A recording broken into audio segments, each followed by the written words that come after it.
Sadarland, membangun kenyamanan. Masuk ya, Pak Alfi jadi pemateri. Nah, ini mudah-mudahan nanti minggu depannya berarti sudah lebih pasti lagi ya.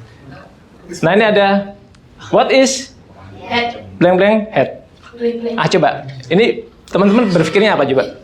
What is, kalau kita dulu belajar bahasa Inggris kan what is that, semacam itu ya. Yes. Atau terserah. Ini teman-teman bisa ngeliatnya apa nih? Apa? Ada dua gambar. Yang di atas, Mbak Ani, apa? Topi. Oke. Yang lain? Topi, oke. What is a hat misalnya ya? Bisa juga semacam itulah. Mungkin nanti yang bisa bahasa Inggris lebih bisa menjabar. Topi, coba kalau topi itu biasanya kita pakai untuk apa sih? Biasanya? Panas. Yang lain fashionable, luar biasa, Pak Freda, kelihatan dia. Apapun jawaban teman-teman, apapun yang teman-teman keluarkan, itu kan pasti sedetik dua detik ada dalam pikiran teman-teman semua ya. That's why kita pastinya thinking about something, pasti berpikir. Mas, Sani, klik. Thinking. Next. Ada quotes dari Imam Ali. Saya tidak nyampaikan, ini bukan hadis sahih ya, tapi quote ini saya suka. Aku perintahkan kalian berpikir karena berpikir adalah awal dari kebaikan. Next. Topik kita kali ini, teman-teman sudah tahu. Kita bicara tentang 6 thinking heads atau 6 topi berpikir. Konsep ini pertama kali dikeluarkan oleh pemikir Edward de Bono tahun 1985. Nanti searching sendiri di wiki ya. Secara umum, 6 thinking head ini mengajari kita tentang berpikir kreatif, tentang memecahkan problem nanti ada kita terapkan di pekerjaan kita ya. Tetapi dengan pola pikir sudut pandang yang berbeda-beda. Secara umum ada nanti topinya kita topi putih, mengutamakan tentang data, fakta. Ada topi merah tentang how you feel ketika tahu sesuatu, keadaan, kondisi, feelings kita itu gimana. Kemudian ada topi biru tentang how to conduct situation, gimana kita mengendalikan situasinya. Ada topi kuning tentang keuntungan, positiveness, dan lain-lain. Kemudian ada topi hijau tentang kreativitas, tentang sesuatu yang solutif. Dan ada tentang topi hitam tentang kehati-hatian. Next, Mas. Nah, ini penggambarannya ya. Jadi 6 topi berpikir ini menggambarkan tentang metode berpikir kritis melalui berbagai pendekatan perspektif atau sudut pandang. Seringkali 6 topi berpikir ini bisa kita gunakan sebagai individu atau bisa kita gunakan dalam diskusi kelompok dalam memecahkan masalah yang ada, menyikapi suatu keadaan yang ada. Intinya kita diajarkan untuk melihat dari sudut pandang yang berbeda. Dan sudut pandang itu diwakili oleh 6 warna topi yang berbeda tadi. Next, Mas. Untuk warna putih. Next, masih bisa. Berbicara tentang fakta dan data. Jadi, ketika kita berdiskusi misalnya, kita kesampingkan dulu ego yang ada. Kita ambil contoh, misalnya kantor ini kita mau penjualan di New Rubiland sedang turun nih, misalnya begitu. Terus kita sampaikan nih, kita duduk bareng yuk, marketing, teknik. Misalnya teman-teman kita duduk bareng. Sekarang kita semua pakai topi putih gitu. Penggunanya semacam itu ya. Kita keluarkan semuanya tentang data dan fakta. Don't think about others. Jangan pikir soal kayak gini deh, kayak gini bukan. Datanya aja seperti apa. Data, fakta, clear. Topi putih itu juga menggambarkan secara umum semacam kertas. Jadi dia blank paper, kita isi data aja. Datanya dari marketing begini A, B, C, D. Data tentang teknik seperti apa? Informasi yang ada seperti apa? Hal-hal apa saja sih yang berhubungan dengan data fakta itu tadi tanpa melibatkan apapun, tanpa melibatkan perasaan, melibatkan intuisi, melibatkan kreativitas, tidak. Kita lupakan itu. Kita masing-masing semua berpikir tentang data dan fakta, otomatis fair ya. Ketika menggunakannya, sikapnya netral aja. Data yang ada semacam ini. Misalnya New Rubiland, sekarang kita bicara langsung di konteks kerjaan kita. Fakta yang ada, misalnya di sana memang penjualannya kurang secara marketing. Misalnya tempatnya jauh, semacam itu. Teknik misalnya bangunnya terlalu sulit, Pak. Jauh tempatnya itu, datanya memang tempatnya di tempat yang tinggi, sehingga loading barangnya sulit, semacam itulah. Data kita keluarkan. Next, Mas. Ada berikutnya adalah topi merah. Setelah data tadi kita kumpulin, ini langsung misalnya contoh di prakteknya ya, baru kita terapkan topi merah. Semua peserta atau kita menggunakan topi merah. Tentang apa topi merah? Red Hat berbicara tentang intuisi, spontanitas apa yang kita rasakan pada saat itu. Misalnya di New Rubiland, ketika kita naik ke lokasinya, teman-teman yang udah pernah ke lokasinya, wah nyaman sekali Pak, pegunungan tinggi. Misalnya semacam itu. Feelings about feelings, itu spontaneous, otomatis. Perasaan itu kuncinya jangan berpikir terlalu lama atau terlalu analitis, nggak boleh difikirkan.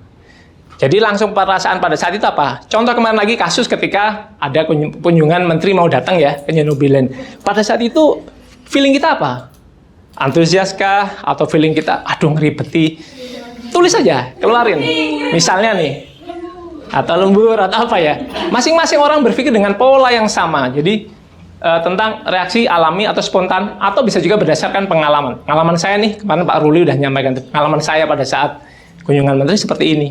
Kita menggunakan topi merah dan bersama-sama. Next, Mas.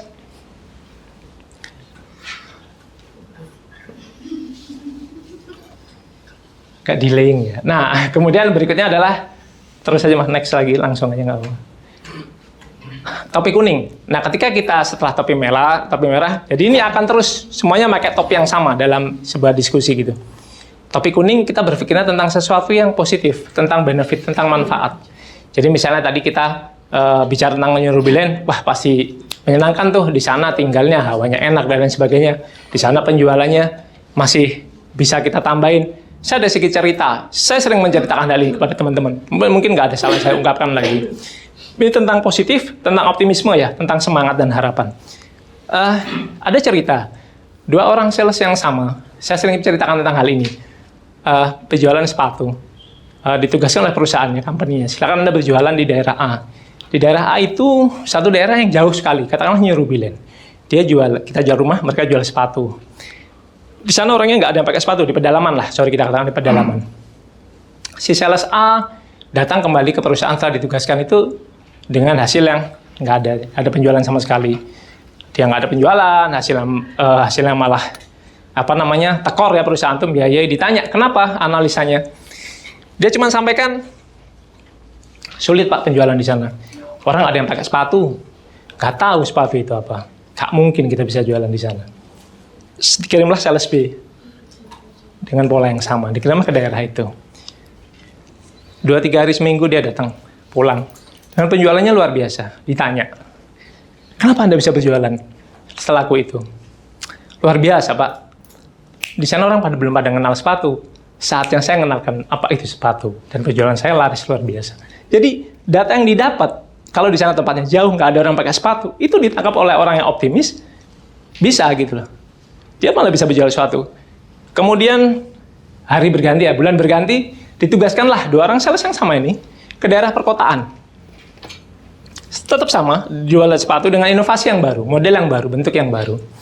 Sales A kembali, setelah 2-3 minggu, kembali penjualannya sama, stagnan. Kenapa kamu nggak bisa menjualnya? It's too difficult. Semua orang sudah punya sepatu, 2-3 sepatu di rumahnya, dengan model yang paling terbaru. Dari merek Nike lah, Ardila lah, apa merek itu ya. Merek Adidas atau apa. Semua orang sudah punya. Nggak mungkin kita bisa ngeluarin brand baru. Sales pertama bicara seperti itu. Tugasnya sales kedua, berangkat. Sama, di kota yang sama, daerah yang sama. You know what happened? 3 minggu kemudian penjualannya melesat tajam. Ditanya, kenapa Anda nih? Luar biasa, ditugaskan di tempat sepi bisa, tempat ramai bisa. Kenapa? Iya, saya tidak perlu bersusah payah. Semua orang sudah pakai sepatu. Saya tinggal katakan apa keuntungan produk kita yang tidak ada di produk yang lain. That's why topi kuning. Orang optimis itu akan selalu berpikir berbeda. Kemarin kita ada rencana penjualan di Kendari. Saya sempat dapat masukan dari teman-teman. Sulit Pak, lahannya gini. Anda berpikir yang lain. Jadi kalau di Pak Anwar kemarin katakan mungkin sisi yang orang lain anggap lemah, kita anggap itu sebagai positifness buat kita gitu. Jadi si sales ini dia nangkep, semua orang udah tahu sepatu, nggak perlu kenalin lagi. Kalau yang pertama tadi dia harus kenalin, dia harus produk knowledge sepatu itu apa, kegunaannya apa. Kalau ini nggak perlu, dia cuman bawa sepatunya, dia katakan kelebihannya seperti apa, boom, penjualannya meledak. Jadi itu perbedaannya. Next Mas. Berpikir yang kedua tentang topi hitam. Kita tidak tadi bicara tentang optimisme, ini bukan tentang pesimisme, tapi kita bicara tentang kehati-hatian. Jadi mendorong kehati-hatian, menghindari kemudaratan, atau bicara tentang manajemen resiko. Jadi tentu manajemen resiko perlu kita ambil. Ketika semua sudah memakai topi kuning, sama, sekarang semua berbicara tentang manajemen resikonya. Kalau kita kembali ke contoh soal neurobilen, topik si teknik ini apa nih kira-kira di sana, manajemen resikonya, marketing apa nih manajemen resikonya. Kita tidak pernah memperdebatkan satu sama lain. Every department, every division berbicara tentang jalur-alur yang sama. Pola yang sama, jadi pakai topi yang sama. Sekarang kita pakai topi putih, pakai kuning, sekarang pakai hitam, bareng dalam satu diskusi itu. Next, Mas. Setelah itu, semua topi diletakkan, kita pakai topi hijau.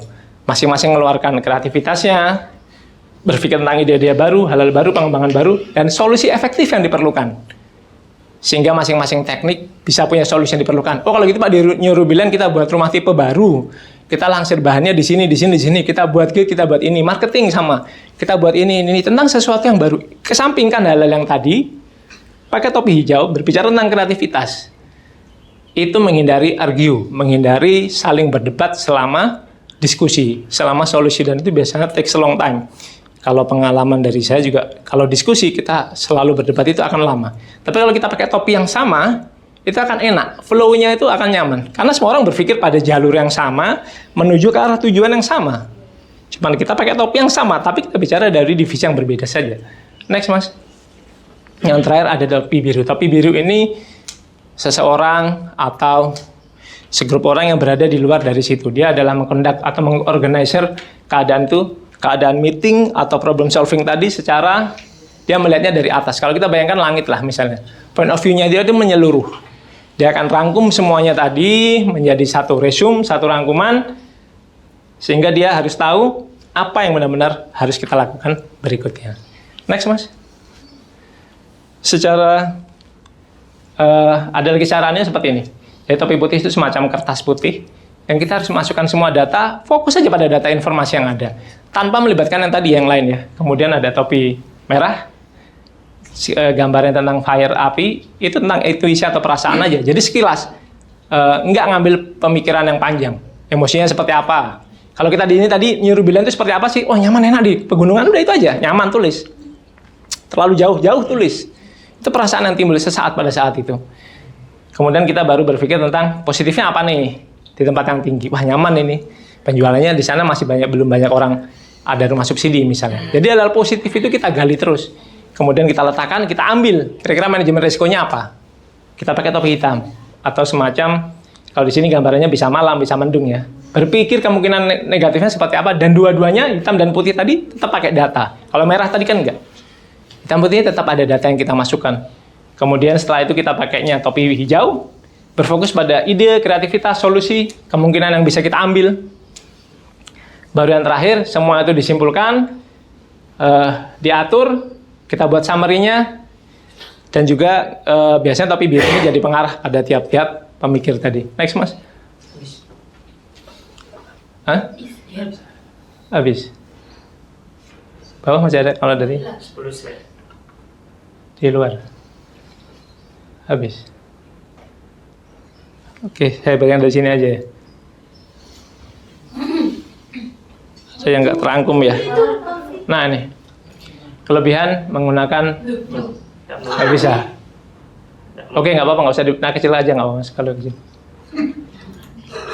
Kelebihannya menggunakan six thinking heads dalam discuss, nggak tahu ya. Dia bisa aja lebih berbobot. Hasil diskusi itu biasanya memang lebih berisi karena semua kapasitas dalam tim itu kita gunain. Masing-masing akan berpikir yang sama. Sekarang kita pakai data yuk, semua akan berpikir data. Nggak ada yang berusaha argue something, nggak ada yang berusaha, lah aku ngene loh, lah aku enggak. Kita bicara sama-sama bicara data nih, sama semua bicara data. Saya bicara data, bicara yang lain satu tadi. Positifnya apa ya? Masing-masing divisi bicara itu. Saya yakin tentu lebih efisien, efektif, lebih berisi. Semua kita keluarkan point of view kita, masing-masing divisi kita keluarin yang sama. Itu ya. Kemudian lebih hemat waktu juga. Dari pengalaman saya berapa kali dulu dari organisasi sampai sekarang pun, kalau saya menggunakan ini lebih cepat, bisa antara lebih cepatnya 1 sampai 2 jam. Dia lebih cepat karena semua berpikir yang sama. Yang ketiga, membuang ego. Nggak ada ego kita. Ego kita hanya satu. Untuk mengarahkan ego kita, bagaimana how to become a good thinker. Bagaimana kita menjadi pemikir yang baik. Jadi positifnya apa nih? Kita gali tuh. Kalaupun kita orangnya tuh negatif thinking, dia akan dipaksa untuk berpikir positif. Kalaupun kita orangnya terlalu positif, kita akan dipaksa untuk berpikir gimana sih hati-hatinya begitu. That's why ini sangat bagus. Apalagi di Islam kita nggak boleh berdebat ya. Jadi buang ego itu, nggak boleh saling berdebat, meskipun berdebat itu dalam kebaikan. Kita kan diajarkan gitu. Jadi nggak boleh. Sebaiknya hindari perdebatan. Ya karena pasti akan masuk nafsu dan lain sebagainya. Hindari. Kemudian yang terakhir, simple. Hanya kita memfokuskan pada satu hal, pada satu waktu. Sekarang kita bicara data, kemudian setelah itu kita bicara kemungkinan positifnya, kemudian kita jaga-jaga negatifnya seperti apa. Setelah itu kita timbulkan kreativitasnya masing-masing dari masing-masing divisi kita, timbulkan kreativitas kita. Itu lebih simpel. Yang terakhir, sebagai penutup, gunakan topik yang tepat untuk keputusan yang akurat. Terima kasih. Assalamualaikum warahmatullahi wabarakatuh. Gak ada pantun ya.